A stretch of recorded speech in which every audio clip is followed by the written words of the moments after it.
I'm not going to lie to you, class. I never really thought much about consumer behavior until I took a class called Consumer Behavior. I mean, I thought about it, but not really. You know? How many are in the same boat as me? Yeah, most of you. Haven't really thought much about it until now or recently. Well, this speech is going to be about my consumer chronicles, trying to figure out basic questions like who am I throughout this process? And throughout the process, there was a whole lot of incidental learning and even more learning as I got older.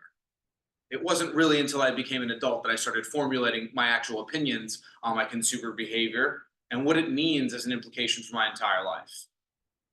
I have two facets of my consumer behavior that I've been analyzing throughout the course of this course in this semester that I would like to talk about with each of you today. The first is that there is a major correlation between convenience and the price I am willing to pay for certain products. And I have several examples that I'm going to give you. And also, myself as an individual consumer makes very different purchase decisions as myself as a member of a group. And boy, does the group itself make a difference in terms of those purchasing behaviors. Let's get started with the first of my two main points, that there's definitely a correlation in my life and in my consumer behavior between convenience and the price that I'm willing to pay for something. You see here that there is an image of traffic on a South Florida road, and you see that there's a sign that says express lane or toll roads. Well, I've lived in my life where I've had to do a lot of commuting, and because I was mainly doing city traffic, I avoided toll roads at all costs. Very price conscious, some frugality there, didn't want to waste money on toll roads. However, I recently took a full-time job in Fort Lauderdale, and I am on the highway a lot more than I used to be. As a result, I find myself springing to pay the extra 50 cents per exit or whatever it is in certain denominations, so that I have a little bit more assuredness that I'm going to get where I'm going on time with less stress, theoretically in a safer fashion. I'm willing to pay a price premium for something that is more convenient. Another example of this conditioned response is anytime I fill up the gas tank at a gas station and convenience store, I'm very enticed to go in and pick up an energy drink. I have a guilty pleasure of drinking energy drinks. Every once in a while, I'll drink a canned coffee. But if I'm looking for that caffeine kick, I tend to buy it at a convenience store where they're typically sold one per and at a pricing premium.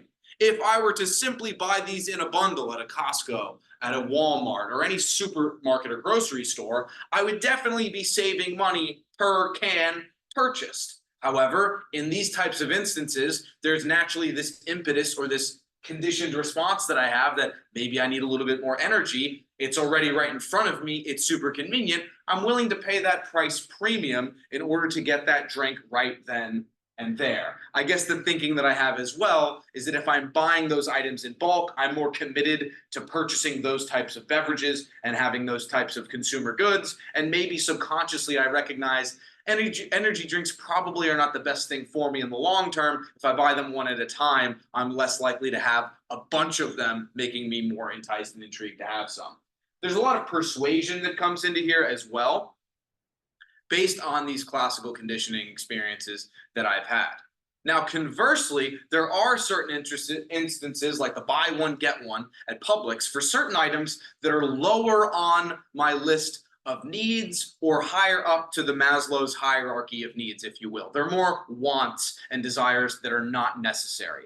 I can think of alcoholic beverages, for example, like beer, where anytime they're on sale, I usually buy them in bulk and they don't go bad in several weeks or months even until the next sale is on. So instead of buying each of these beers for full price, I typically will wait until there is some sort of a buy one, get one to then achieve economies of scale. In that instance, I'm definitely looking for a deal for something that is not immediately as necessary for me. So I will spend a premium on products for convenience, for some more immediacy, but for things that I don't really need, I will hold out for a bargain or for a deal. Now let's look to the second main point, that myself as an individual makes very different purchase decisions than myself as a member of a group. When I first started at Florida Atlantic University, it was the first time in my life that I had really spent a lot of time by myself. I was very used to being in family and friend groups growing up in a local community. When I went to Florida Atlantic University, I was a commuter student and I didn't really know anybody. It's the first time in my life that I really spent extended time alone and also had to do things like go out to eat by myself. Now, much older, I'm much more accustomed to going out to eat by myself. And as an individual, I really have this concept of cognitive consistency, that I'm very repetitive in terms of what I do with my purchases when I'm alone. And this course has really given me a lot more insight into how predictable I am as an individual consumer. Also, you don't have to worry about, there's a lot of internalization in terms of my individual consumer behavior tactics. And it has a lot to do with my aspirations of being my ideal self, juxtaposing with my actual self, and then also my disassociative self or avoidant self, trying to do things to avoid certain responses. So things like going out to eat, I'm very predictable as an individual. Similarly, traveling alone, I'm very predictable in terms of what I do, my timing when I pack, what I typically do when I'm waiting, let's say at the boarding area for an airplane, how I am on the actual plane itself. We've all been on trips with other people at some point, right? It is nice to travel in groups for safety, for camaraderie. But have you ever been in an instance where you're a little peeved or frustrated with the mannerisms of those you're traveling with? Typically, when you travel by yourself, you do feel like you're traveling very lightly, you're very nimble, you can pivot, and if anything does go wrong, it's all on you to take care of it. So as an individual, things like going out to eat and traveling, I'm very predictable in terms of my purchase behavior.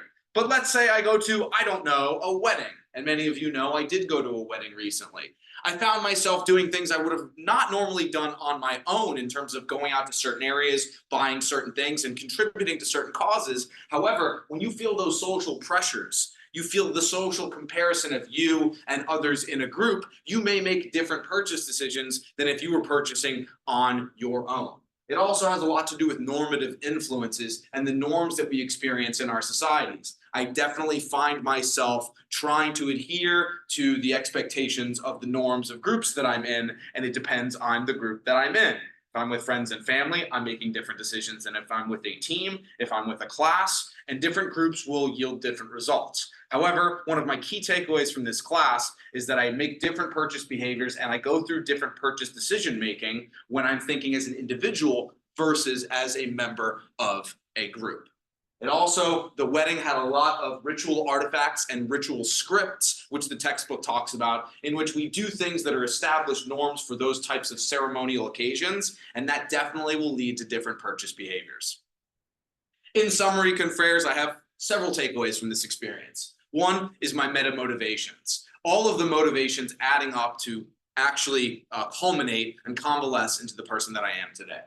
Homeostasis, always trying to find that balance, even though things seem erratic or crazy. I always want to find center, home, and be balanced as much as I can. And as a consumer, we've experienced that ourselves.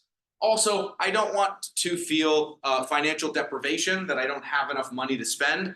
My analysis of my own consumer behavior has allowed me to budget more effectively and feel more confident in my personal finances and how I'm actually spending my money.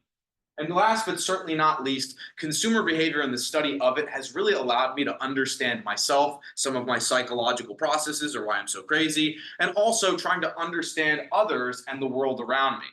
I truly believe that if we can hone in on our own consumer behavior and the consumer behavior of others, we not only make better purchase decisions, but we are better people and citizens of this earth overall.